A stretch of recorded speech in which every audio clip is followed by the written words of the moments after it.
I hope that from the talks that you've seen so far, and the talks that are yet to come, the longer versions of the 5 that you had a quick fly through now, and another whole track that you haven't heard about yet, but that's going in parallel tomorrow. I'm certainly very enthused, about everything that we have going with OpenCAPI. With CAPI 1.0, I felt we had a compelling architecture, but as the implementation was had some rough edges. Now with CAPI and with OpenCAPI, the systems downstairs, all the things that people are thinking of, what they can do with this technology. I think there's actually a very, very tremendous opportunity. But what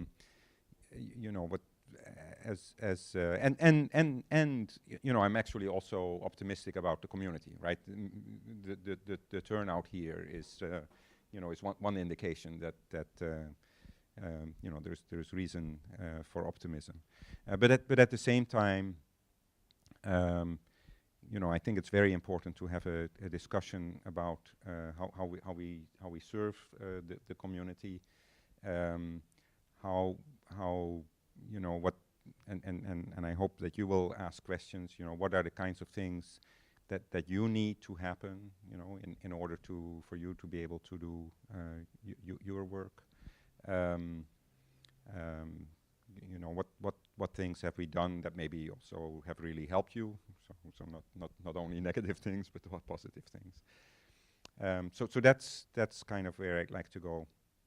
So I'll start with a question or two just to get started. but I hope you will kind of take over and ask questions. So one question that came up, and actually I think you asked it, and I think that might be an interesting one to start with, and I know already thought about it, and it involves at least 3 of you. but Knesset is welcome to comment on this one as well. So we have, for good reasons, right? We have OpenCAPI and OpenPOWER as 2 different organizations, and we have the accelerator work group, right, which is currently a part of OpenPOWER. I guess I'll just ask each of you, to kind of comment on where things are and where they might need to go, and how we should serve that accelerator community, across OpenPOWER. And yeah, we're yeah. I'm assuming that this will be a friendly discussion. But if you each want to pull on Alan, he's sitting there in the middle. You can. so I'll start with you. Thanks, Peter. No pressure then. So a brief introduction. I'm Hugh Blamings, the Executive Director of the OpenPOWER Foundation, hence some of the giggling at the front. I think from an OpenPOWER Foundation standpoint, I think it makes a lot of sense. It made a lot of sense for the OpenCAPI side of things to separate out, because it's fair to say that to be a truly processor agnostic acceleration standard, being part of the OpenPOWER Foundation may put some people off. So I think we sort of bid them farewell fondly, and Myron and I still talk quite regularly as to how we can helpfully help each other, and certainly obviously from an OpenPOWER standpoint, and particularly with Power 9, it's the preeminent platform at the moment, and hopefully will remain so for the processor architecture. So anything we can do to help, I'm happy to do. Perhaps a politician's answer, but you never know. That was pretty benign. Well, it's funny. When you ask that question, it is a good question, actually. In all fairness. Well, no. This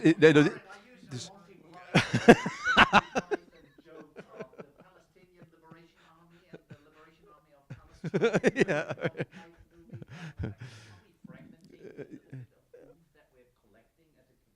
Right. So, by the way, we get the same question when it comes to Gen Z, CCIX, and OpenCAPI, right? Just take it up another level. It's the same conversation. But I can tell you where we're coming from, right? And it's pretty much the way we portrayed this, is that OpenPOWER, we started that, gosh, it's been about almost 6 years or more? 5 years now, okay, well, yeah, somewhere in that range. And obviously, this has taken root in a lot of the work groups that were started, and that was a natural thing to do, was to create an acceleration work group and a memory work group, pertaining to OpenPOWER. But then eventually, later on, this OpenCAPI consortium was formed. And like I said, we're just getting near 2 years into being. And so, we've most recently had this conversation that says, okay, we're going to run into something very similar, because one thing is clear, the way the structures are, is that, IP can't cross the boundary, as it turns out. It's a legal thing, right? You can't take IP that's confidential to one organization and give it to another organization. It just doesn't work that way. And if you think it through, it becomes obvious why that is the case. So the truth is that we're complementary in one way today, but we do have to work our way through that, and we don't have a concrete answer today, and that's the truth, right? We started this dialogue because just most recently, after we form our TL, our DL, and our enablement work group and OpenCAPI and all these others, the conversation came up and says, wait a minute, how about the memory work group and accelerator work group? And I said, aha, these guys have one too, right? So we're going to have to work through those details and figure out where the line of demarcation is, with respect to the two organizations. And maybe there's an obvious way where you put a nice little line between that says, oh, these guys, when it comes to memory and acceleration over here, when it comes to this stuff, it's over there. But I also noticed that a lot of the OpenPOWER members are members also of OpenCAPI. And so the interesting thing is, given the university climate here, and I think Delft University, there's a lot of students here, you guys I know are members of OpenCAPI, for example. You might be members of OpenPOWER. But you talk about how do you, first off, how do you contribute or whatever? My answer is get involved, right? I mean, it's okay, right? Just if OpenPOWER's got something running, get involved, because you guys are already signed up and you're members of these consortiums, both of them. So leverage that, right? So that'd be the obvious answer. Whatever exists today, go ahead and leverage it. But there will be a point in time, and in fact, as we speak, we're working on a formal agreement between the two consortiums they call them a liaison agreement. And you'll see this between organizations. OpenCAPI has a liaison agreement now with JEDEC. We have a liaison agreement with PCIe organization, PCI SIG, and now the next one's going to be with the OpenPOWER Foundation. And that's just a nice formal way of saying how we're going to play together. And so we're actually working through that right now as we speak, literally. And so, that would formalize how this will be structured eventually and help us get in that direction. But this is one of the few areas that we just haven't quite got enough time underneath our belt right now to give you a solid answer, right? So. That's a good way to characterize it too. Oh, you didn't like that. Sorry, just so there's no ambiguity, but I think that's a good way to characterize it. There's no sense of it not happening. There's no point of disagreement. It's just merely a crunch, crunch, crunch. Yeah. Okay, so this is the... So you want the technical answer, don't you, really? See, this is the problem with standards. The business processes get in the way. The lawyers get in the way of the practical problem.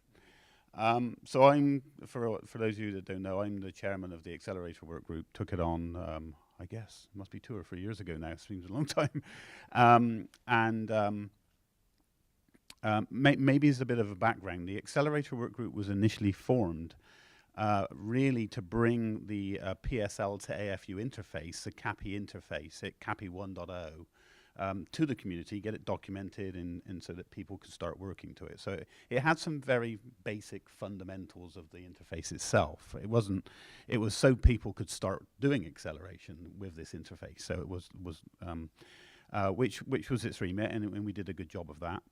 That then followed through with CAPI 2.0, and as well we had the hardware reference guide. So if you want to build your own hardware accelerator, Nalatec and Alpha Data and IBM and Germany, Harold Schulz, we all got together and got a spec out for, if you're going to build a CAPI 2.0 card, these are the features you need to comply with.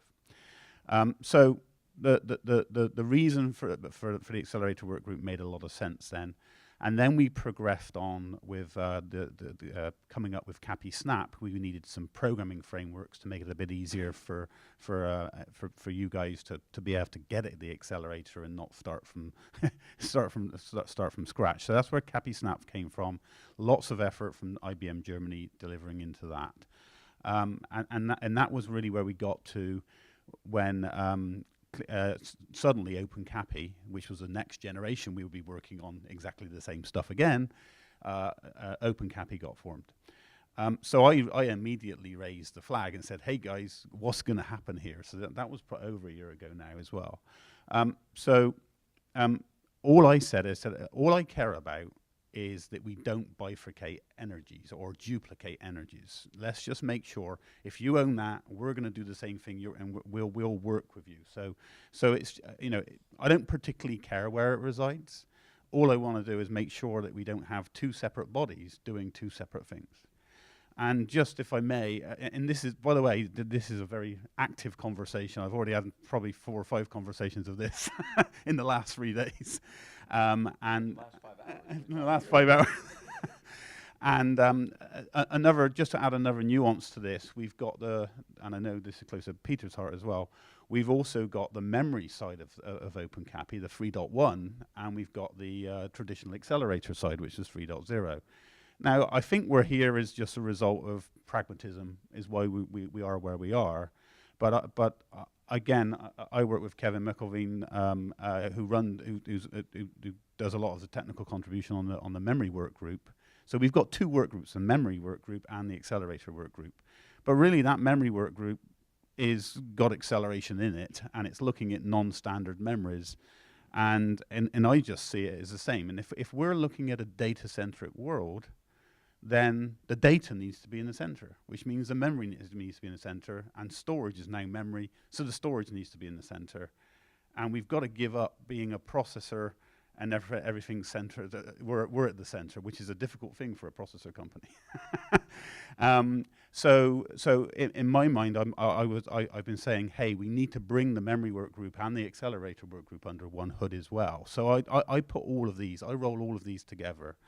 The OpenCAPI team now are talking about an acceleration work group and a memory work group.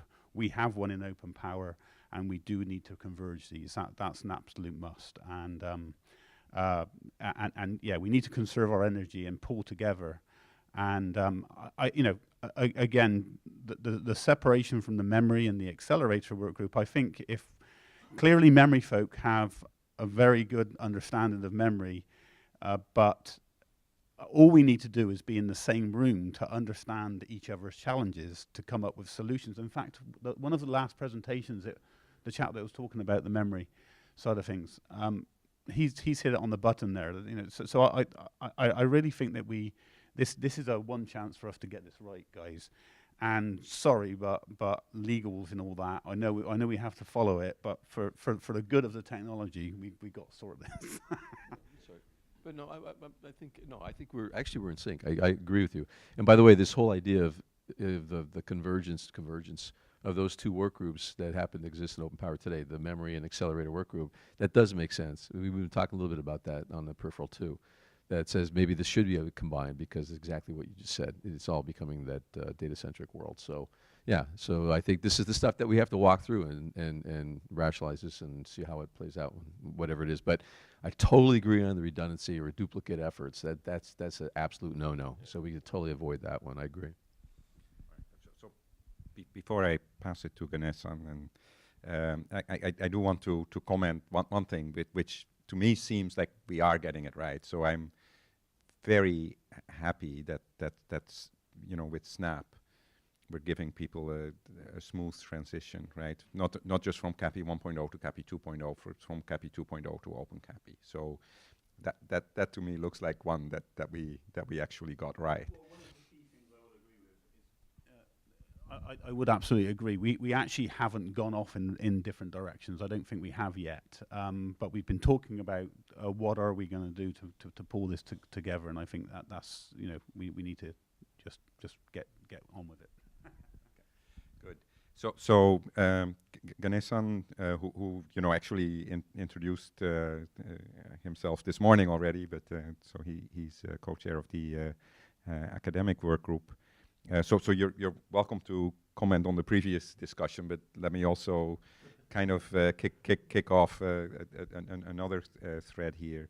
With all the events that you organize around the world, of course you more than most of us get to see what is helping the academic community and what maybe they still need. So maybe you can make some comments on that, and then we'll pass the microphone down and see. Yeah. Sure. Thanks, Peter. Anyway, I've been working with Peter, especially on this OpenPOWER Academia related activities, for the last 4 years. And anyway, so overall, people do, get the point, what we are communicating to them, about, the OpenPOWER system and, the features and all the stuff. But there are a couple of things, people do want it.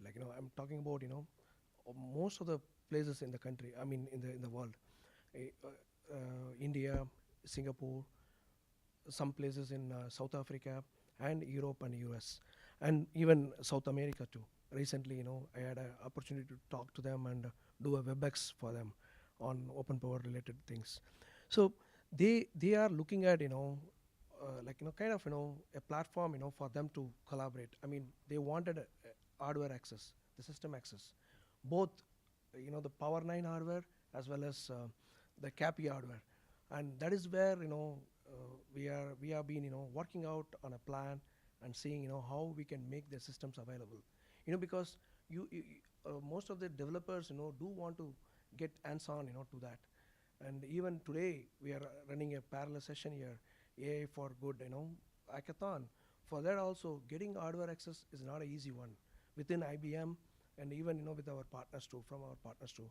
But that's a number one, a thing, everyone wants it. And we are working on a plan. I do see, some of the good people, who are sharing. Even, there are some clients ready to share the hardware. That's another thing, which I got it done, for this hackathon. One of the clients in US now sharing the hardware for the hackathon. Like that, we need more clients also, sharing the hardware for the other developers to get on and, making the platform more available for, developing new applications and all. And that's number one thing, I'd like to mention about it. And also, there are countries, where, the students and academicians do want to look at, curriculum. They wanted to, they have, as part of their degree, the MS program or bachelor's program, they have curriculums, right? They also wanted to see any of these features, whatever, as part of the power technology in their curriculum. And as a, kind of a action to it, I did work with, a couple of academicians worldwide, and, put together a curriculum for AI as well as the CAPI stuff on Power Platform. And, maybe, if you guys want to know more about it, we can share those curriculum too. Even we need more people to collaborate on that platform, on the curriculum platform. It's not that, one professor's thought, should get into the curriculum. I'd like to invite, all of you, to contribute, some of the good topics, as part of the curriculum too. These are the two things I really feel that, will take to the, next level, curriculum plus the platform availability for them to go and do some kind of practical things. That's, that's the 2 points, I'd like to mention. Yeah.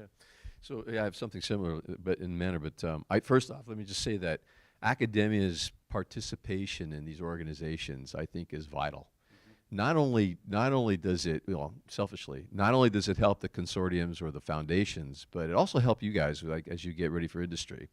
You get a real sense, a real touch and feel of the different issues that are facing industry in general, and especially as we try to, improve our products and improve performances, et cetera. You're going to see the real challenges that we run across, right? So I think it goes both ways, where it helps both organizations.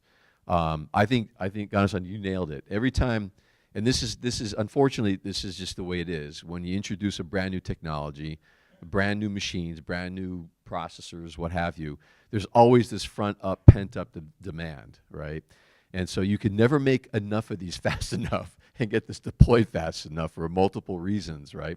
But this is another example where it's a little bit starved in the front end to try to get systems and availability out there.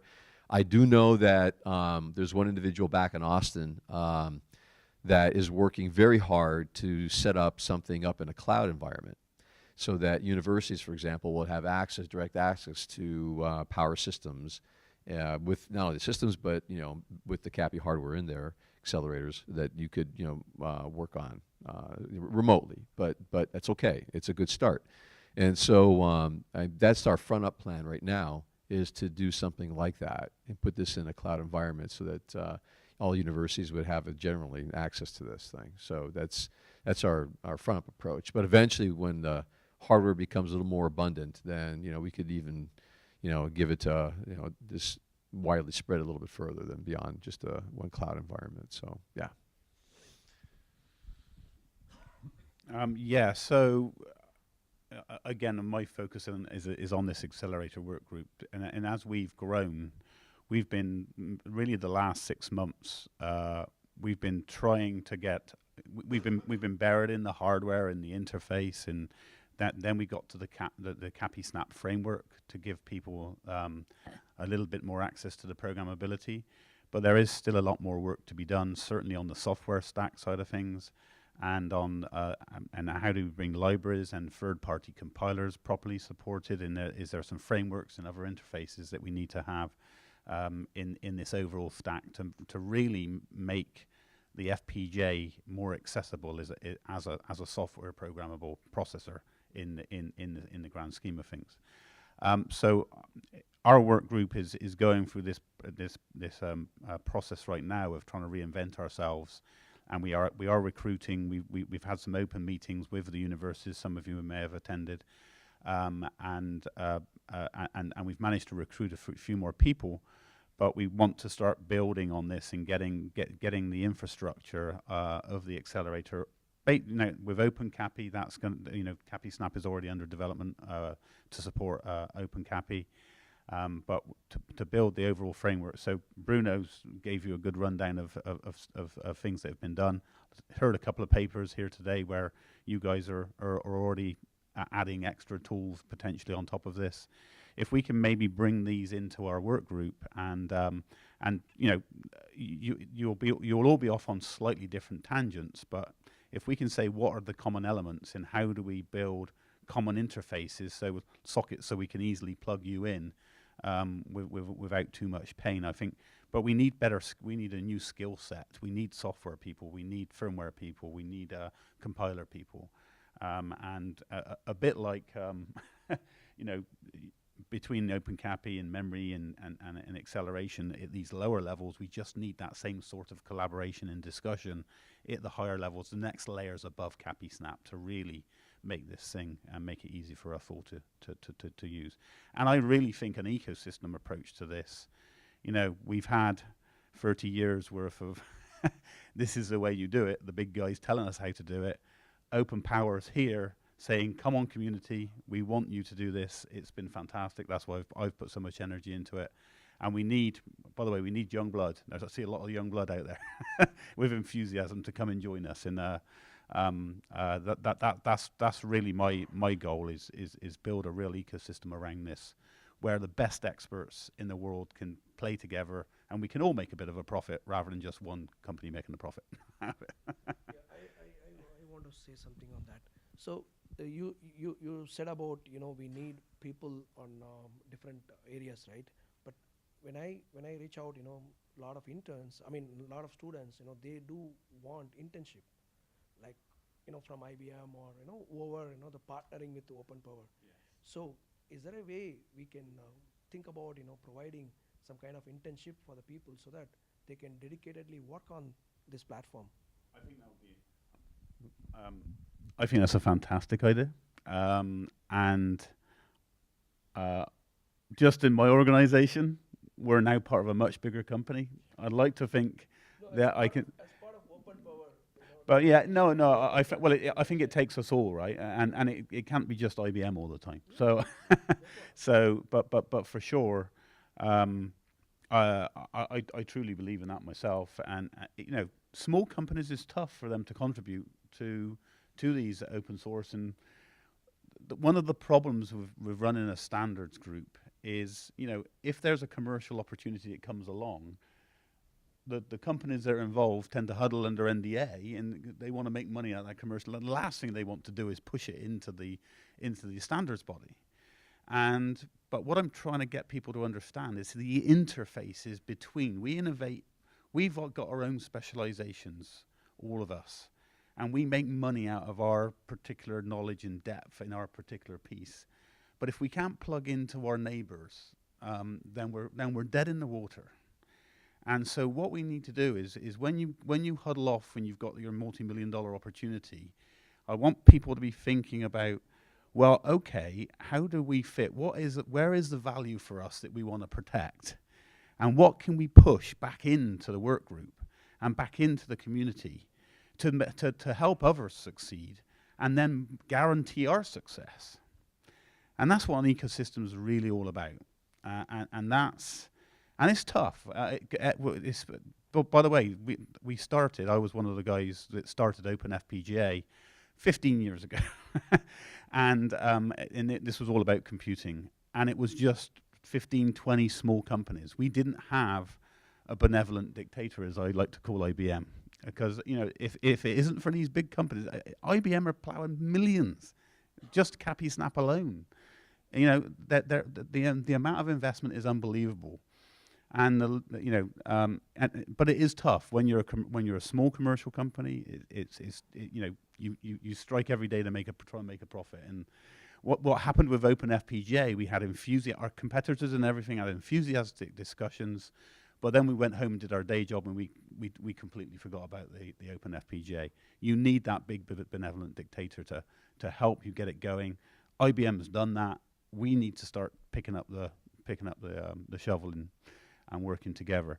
Internships, I think, are great, and I believe me, Jonathan, I do my best, and maybe I'm going to make more progress as things develop, because we are getting lots more investment coming in, but it's a slow process there. But I'll be the first to do it if I can get the resources myself.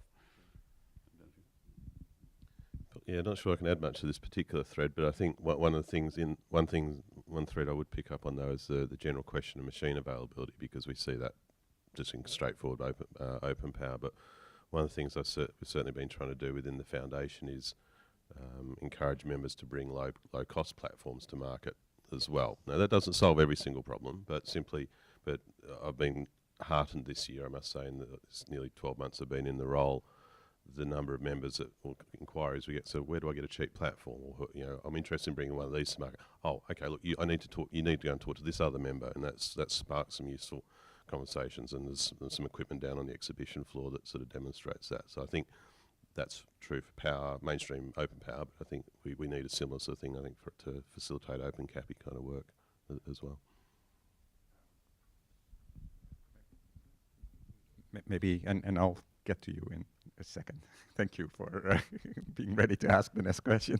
I just to follow up on what you said, right? So I do think we are making good progress, actually, right? I think with the FPGAs, not only Snap, but also like the PSLSE environment, right? The fact that you can get started without any access to our special hardware with SuperVessel and Nimbix. I think you have at least, you know, a couple of places to get going, all the way down to the FPGAs. Yes, you know, Power 9 hardware access is something we're actively working on, but hopefully that will grow soon as well. So I don't want to give anybody the idea that there is stuff that you need to get started. Everything you need to get started is out there. with power. Well, with even if you don't have a power box, right? With so now I'll pass it to you. There's a question about cost of entry. You mentioned there it's great to see lower cost hardware, and great seeing the Raptor system on display here today. And going back to the first point about the OpenCAPI consortium and OpenPOWER. Now, for academics, there's no cost of entry, but because of the two separate organizations, companies have to pay two sets of memberships, and that is an additional, and I think unnecessary barrier to entry. Is there anything that can be done there? Perhaps where there's a partial fee paid when you join the second of the two organizations. You too. I don't know who wants to start. These questions are so easy, I tell you. Yeah, you're right.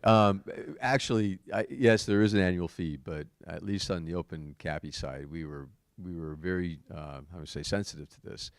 When we benchmarked actually the other organizations, we wanted to make sure that we weren't something that was way off the mark, right? So that's why our lowest level, which still gives you all the enablement, the work group capability, especially for academics and stuff like that, but that's our lowest level is like $5K a year, right? So we thought that would not be outlandish, but yet that's enough money to cover all the infrastructure costs of having a consortium and things like that. So that's kind of where we ended up on the lower level tier is the 5K. So we thought it was reasonable, and that's why we kind of went forward with that. Now, believe me when I tell you, these consortiums don't exist for free. It does cost money to run these things. It really, really does. By the time you pay everything from the services fees that you have to, what's that? Oh yeah, here you go, right? Conference rooms with lights in them that run, things like that, right? This stuff costs money, right? So, you try to, you don't want to go too high, but yet it does take some money to do this, right? All the systems and all the data systems, where the repositories where all these specs are, and the real time changes on the specs and things like that. Like I said, that's all infrastructure that you have to cover that cost. So there is some amount of that. So we try to be somewhat cost effective, I guess is the right way I'm trying to say it. So we thought it is reasonably fair to go in that sense. Now, to the degree that someday, if they ever for whatever reason, right, if it ends up changing, or something changes with the other standards, it could be not just power and OpenCAPI. It could be OpenCAPI and one of those other standards out there that merges, right? So you never know where this is going to go in terms of that. So unfortunately, we have what it is today with the two organizations. But I can't really say much about the OpenPOWER one. If you want to comment on that, Hugh. But I guess we're in broadly similar situations. It costs money to run the organisation. We have been looking at membership benefits and doing some internal work on how we address that.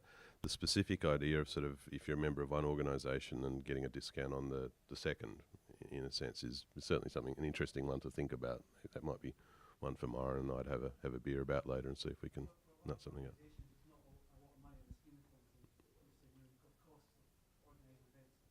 Mm. I'm thinking more very small commercial organizations that all come to buy the value as another 5K. Yeah, and that's something we're conscious of. That's a Xilinx question, isn't it?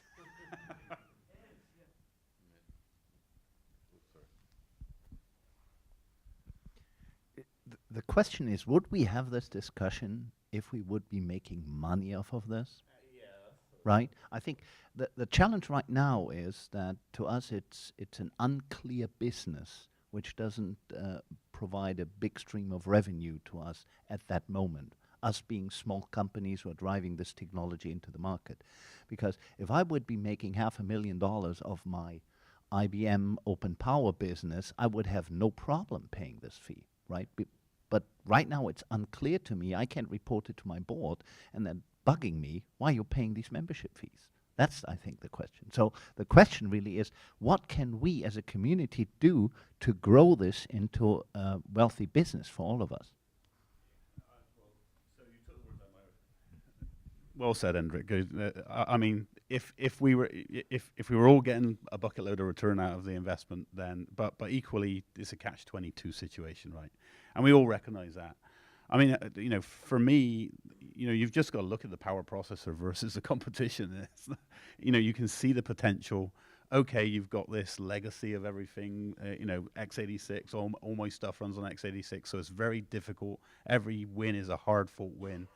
But when people start looking, I'm quite hopeful that number one and number three in the top 500 is at least waking people up to say, oh, I should at least take a look, because I think they'll be impressed with what they see. And you know, Intel. With the front, we Nalatech worked with Intel to put an FPGA into a Xeon socket in 2007. We've got a decade, and it was a nightmare. In fact, I gave a presentation at OCP in March this year, just talking about socket filler accelerators. And it was, you know, they've been a decade at doing it. They then went to MCP, and they've still not released a product on it.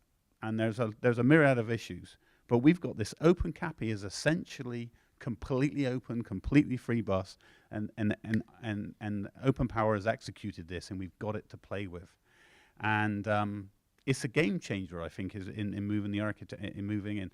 So I fundamentally believe in the technology. Clearly there is market momentum and issues. And I think the same for you, David. I mean, you guys put a lot of effort into this as well. So it's a case of wait for it. And but by the way, you know, Hendrik, and thank you, Emily, for joining our work group.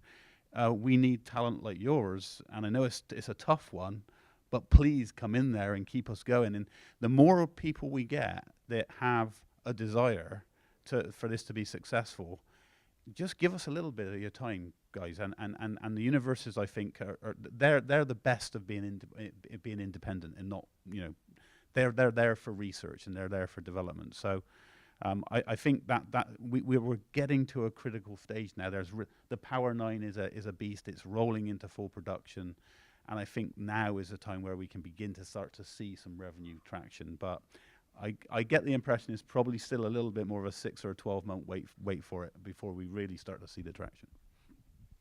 I can make one comment about this, and I think you already said it, right? That I mean, there is a lot of product quality hardware available, especially with you know, if you OpenCAPI FPGA cards is not just one; it's like, you know, half a dozen, right? And certainly on you know, on the IBM side, you know, we see all kinds of opportunities, but we are resource constrained in chasing all of them. You know, so if somebody goes off, you know, and takes a system, you know, either one of the from the other vendors or an IBM system, and add some of these OpenCAPI cards and forges a new market, you know, we will, at least from our side, we will be cheering, you know. So I do, and you know, I do already see significant examples of customers that are saying, okay, the growth from, and that goes back to this Hennessy Patterson comment, right? But very concretely now, you know, the growth in performance from one generation of the server platform to the next, right, without acceleration, just isn't cutting it for me. I have problems, you know. I have to give a response to somebody who is doing something on their cell phone, you know, within so many milliseconds, and I just can't do it. And people, a lot of folks are beginning to look a lot more seriously at that acceleration than they have for some time. Okay, other questions? So this was already quite a bit of good discussion. Okay, Ivo. So you've all been talking about, you know, that the community needs to help us. I'm more or less talking about the OpenCAPI consortium. And we've seen now a couple of projects here today, at least they will talk more tomorrow. How can these people really contribute?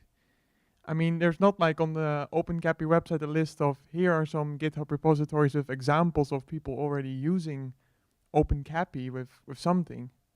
How do you then really plan on showcasing OpenCAPI or integrating the community more tightly? So I'll give one very easy answer, and that is that we're recording the talks here. But let me pass it.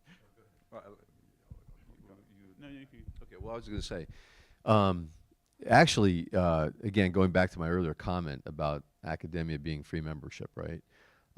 You could actually get on a website and get access to and visibility to all the work groups that are progressing today. So it takes a little bit of energy on your side, right? No one's going to hand this to you, right? You got to go on our website. You have to register underneath the university. You guys are already members of the consortium, and when you go, once you're in that website and you now have access to the full database, you could see all the active work groups that are underway right now, and you could join. You could just simply join the work group, and you can see what activities are playing in those different areas. The other thing is that if you go to the website, actually, there's banners right in the front of the website, and all the products that are released today with OpenCAPI actually flash by on the very front page. Okay, so that's another way, you know, of finding out what products are actually being released out there today. But anyway, the obvious one is just jump into the website and just join a work group if there's something in particular of interest, and you say, you know, how do you contribute? That would be the obvious step to take there.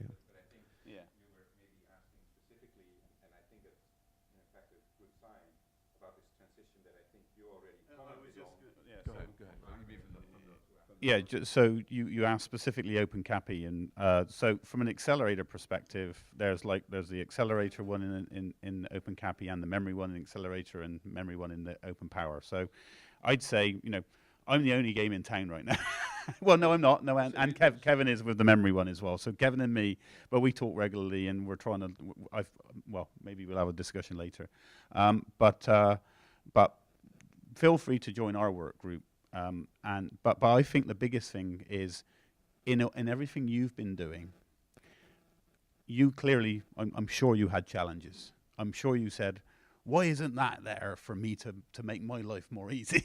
You know, at the interface of so you're focused on what you're trying to do, and understanding what you're trying to do and what your challenges are will help us as a work group say, okay, we see that, and other people, and if other people similar to yourself come in and say, yeah, that's my problem, and we have had some of those going on.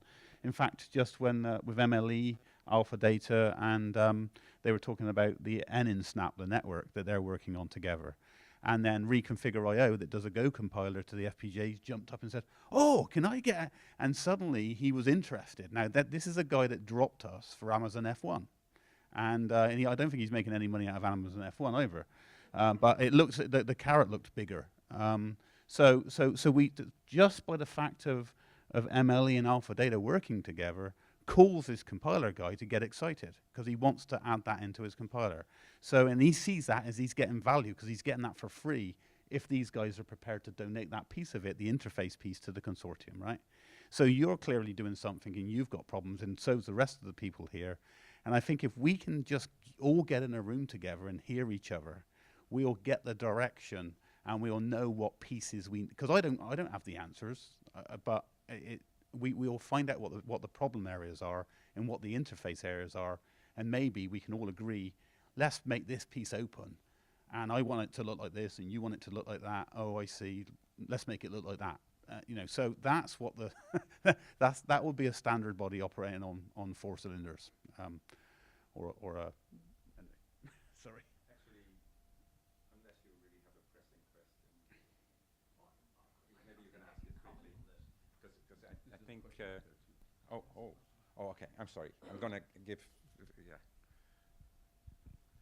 So just a little comment on contribution from academia. So we had a situation where we got, well, I don't know if it's a correct expression to say, we got slightly intimidated or irritated what would be the best way to contribute. So we had this project running that we call MetalFS, which is basically a near storage abstraction built on top of CAPI Snap. So there will be a talk tomorrow about that. So we were wondering where should we host, or we wanted to move the code into public domain, and through the IBM Germany colleagues that we are collaborating with, we were asking where should we put this code that it gains visibility, not just for us as a university to shine, but we want to contribute to the, now in this case, OpenPOWER consortium, and the question was where to host it. And there was a lot of forth and back if it should be hosted within the OpenPOWER GitHub organization or not. And it turned out that in this case it wasn't a good idea. But now we're really unsure. How should we contribute this to the OpenPOWER community? Yeah. I think all I would say is again, we don't necessarily have the answers to this, because in fact CAPI Snap being pushed out to GitHub and actually being like a standalone full open source it's not ready to be. It still needs to be nursemaided before it goes out. But these sorts of issues, they're there and they'll be debated, just like where do this work group does it reside.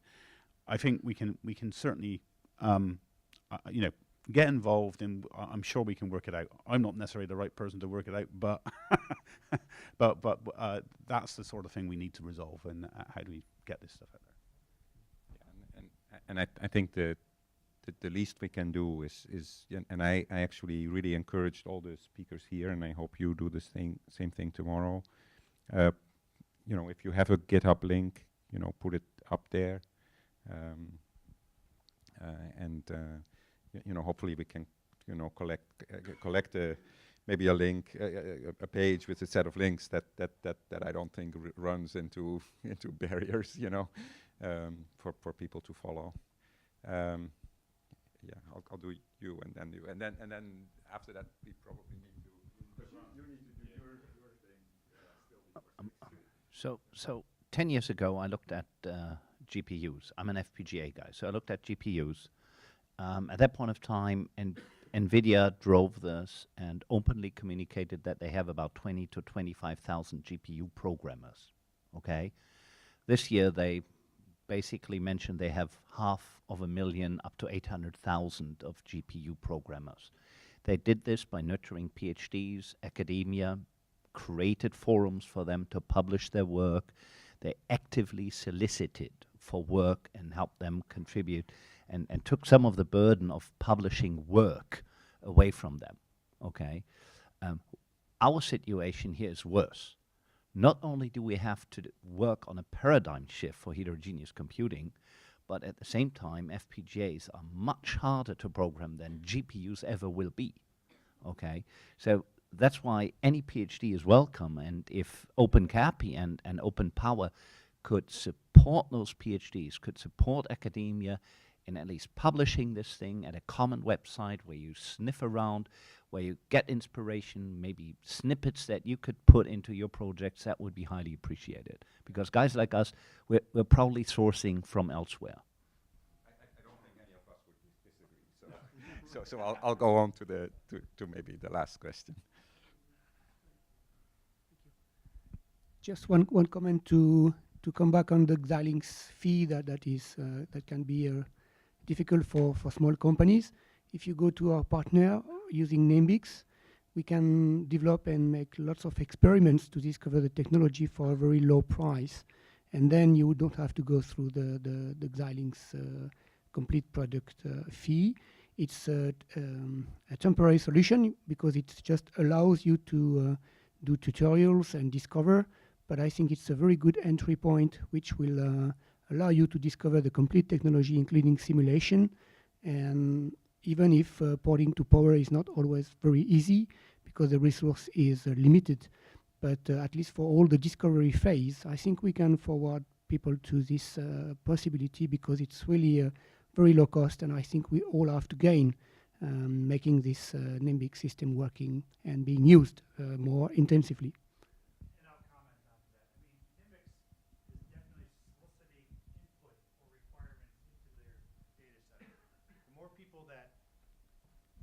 Access to it, the more readily available the hardware will be. So the more that you bug them and say, I want a Power 9 with CAPI 2.0 with this card and this card and this card, you're only helping yourself, because then they'll come back to us to feed them with more hardware, right? So those requirements are definitely warranted for sure.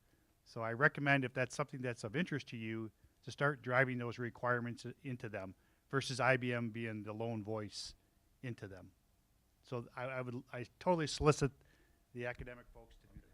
Great. Again, I think these are things we would all agree with. So with that, I would really like to thank the panel. So that was wonderful. And